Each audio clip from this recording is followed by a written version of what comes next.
बच्चों चलते हैं मेंटल मैथ पर्सन कोर्स कक्षा 9 के पर्सन नंबर 13 की तरफ। मैं हूं हरी सर और आप देख रहे हैं मेरा YouTube channel maths with Hari sir, special Hindi medium के बच्चों के लिए। आइए क्या कहता है पर्सन नंबर 13 पढ़ लेते हैं। देखो बच्चों, यहाँ पर पर्सन नंबर 13 ये देखिए, यहाँ पर लिखा है ये त्रिभुज ABC तथा PQR का क्षेत्रफल समान है। दोनों के क्षेत्रफल बराबर है यदि उनके शीर्ष लंबों की लंबाई क्रम से 5 सेंटीमीटर तथा 4 सेंटीमीटर हो तो उनके संगत आधार में क्या अनुपात होगा। तो अनुपात हमें ज्ञात करना है। साथ ही हम प्रश्न नंबर 14 भी करेंगे। समांतर चतुर्भुज PQRS में SR 8 सेंटीमीटर, ST लंब है P के ऊपर तथा QZ लंब है PS पर, ST बराबर 9 सेंटीमीटर तथा QZ बराबर 12 सेंटीमीटर। तो PS की लंबाई हमें ज्ञात करनी है। ये प्रश्न भी मैं आपको अच्छे से एक्सप्लेन करूंगा हल करके। तो आइए चलो करना शुरू करते हैं। तो यहाँ पर बच्चों ये प्रश्न मैंने लिखा हुआ है, आप दिखाता हूं मैं। अब इसमें जैसा कि लिखा है त्रिभुज ABC तथा त्रिभुज PQR का क्षेत्रफल समान है। ठीक है, तो मैं लिख देता हूं क्षेत्रफल।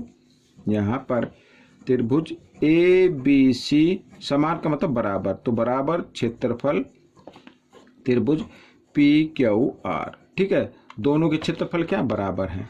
अब बच्चों यहाँ पर फॉर्मूला क्या होता है, इसका फॉर्मूला होगा 1/2 आधार गुणा ऊंचाई। आधार इसको 1 मान लेते हैं गुणा ऊंचाई, ये हमें ज्ञात करना। ठीक है, तो 1/2 और ये इस पे भी लिखेंगे आधार गुणा ऊंचाई। यही फॉर्मूला होता है त्रिभुज के क्षेत्रफल निकालने का। ये आधार 2 हो गया और गुणा ऊंचाई। ठीक है बच्चों, इस तरीके से ये मैं लिख देता हूँ। तो बच्चों यहाँ पर देखो हमें करना क्या है, एक बार फिर लिख लेते हैं। और आधार तो हमें ज्ञात करना है, तो आधार आप यूं का यूं लिखा रहने दे। और ऊंचाई कितनी है पहले की, इसकी 5 सेंटीमीटर, तो इस तरीके से लिखेंगे। और 1/2 और आधार इसमें भी यूं का यूं लिखा रहने दे क्योंकि ये तो हमें ज्ञात करना है ना। तो ऊंचाई है 4 सेंटीमीटर, तो इस तरीके से। अब हमें करना क्या है, हमें आधार का अनुपात ज्ञात करना है। तो आधार को क्या करेंगे, हम आधार को अनुपात में लिख लेते हैं। तो इस आधार को मैं इधर ले आता हूं क्योंकि ये 1/2 गुणा 4 के साथ भी गुणा के रूप में है, तो इधर आकर ये भाग के रूप में आ जाएगा। तो यहाँ पर मैं लिख देता हूँ आधार 1 और ये अनुपात में मैंने लिख दिया। भाग का रूप ही अनुपात होता है, तो बराबर 1/2 और गुणा यहाँ पे बचा 4। और इसी प्रकार 1/2 और गुणा 5 को भी हम इधर लेके आएंगे, तो इधर इस फॉर्म में ये आ जाएगा। तो ये देखो कट गया, तो यहाँ पर आ गया 4/5, यानी 4:5 में आ गया। जो इसके संगत आधार हैं उनका अनुपात क्या होगा, 4:5। ठीक है, जो ऊपर ये अंश के रूप में है इसको आगे लिखना है, हर के रूप में जो उसको पीछे लिखना है। तो ये प्रश्न आपका हल हो गया। अब हम करेंगे प्रश्न नंबर 14। अब इसमें बच्चों देखो, सबसे पहले आपको क्या करना है, आपको निकालना है इस समांतर चतुर्भुज का क्षेत्रफल। अब समांतर चतुर्भुज का क्षेत्रफल निकालने के लिए सारी इसमें लंबाइयाँ दी हुई है, SR दी हुई है। तो SR है बच्चों यहाँ पर 8 सेंटीमीटर और साथ में लिखा है कि ST लंब है P के ऊपर, तो ये यहाँ पर लंब है। ठीक है, ये ऊंचाई मानी जाएगी। और QZ लंब है PS पर, यहाँ पर ये इसकी ऊंचाई मानी जाएगी। ST है 9 सेंटीमीटर, तो और QZ है ये वाली जो है 12 सेंटीमीटर। ठीक है, तो PS की लंबाई बतानी है। अब सबसे पहले देखो मैं यहाँ पर लिख दूं PQRS एक समांतर चतुर्भुज है।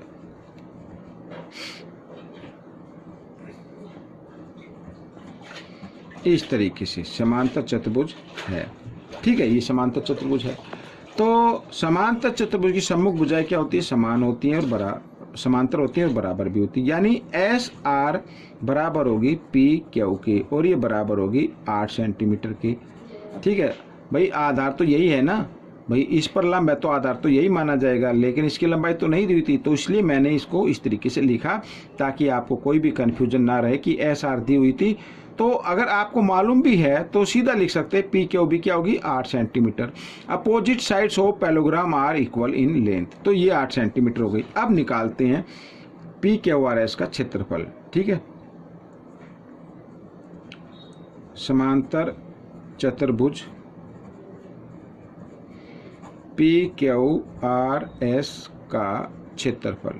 फॉर्मूला क्या होता है, आधार गुणा ऊंचाई। तो आधार क्या है, पी क्यू, यानी 12 सीधा लिख देता हूं मैं, सॉरी 12 नहीं, ये 8 है, एस आर ये 8, तो 8 गुणा ऊंचाई, ऊंचाई क्या है 9, 8 नहीं 72, तो 72 सेंटीमीटर वर्ग हो गया।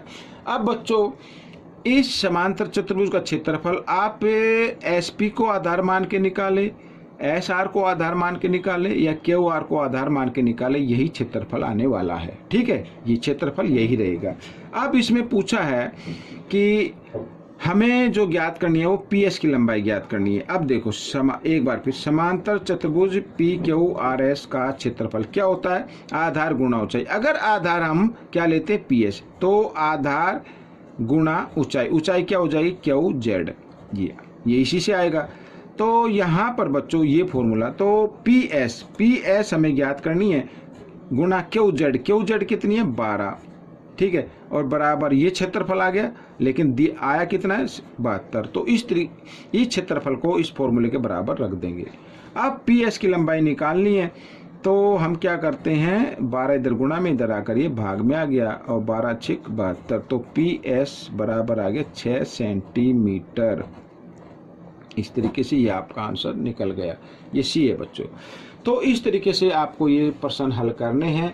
अगर कोई भी दिक्कत हो तो मेरा व्हाट्सअप नंबर डिस्क्रिप्शन बॉक्स में होता है, आप मुझे व्हाट्सअप कर सकते हैं। तो मिलते हैं अगले भाग में, तब तक के लिए आप वीडियो देखते रहे, प्रैक्टिस करते रहे। वीडियो देखने के लिए धन्यवाद।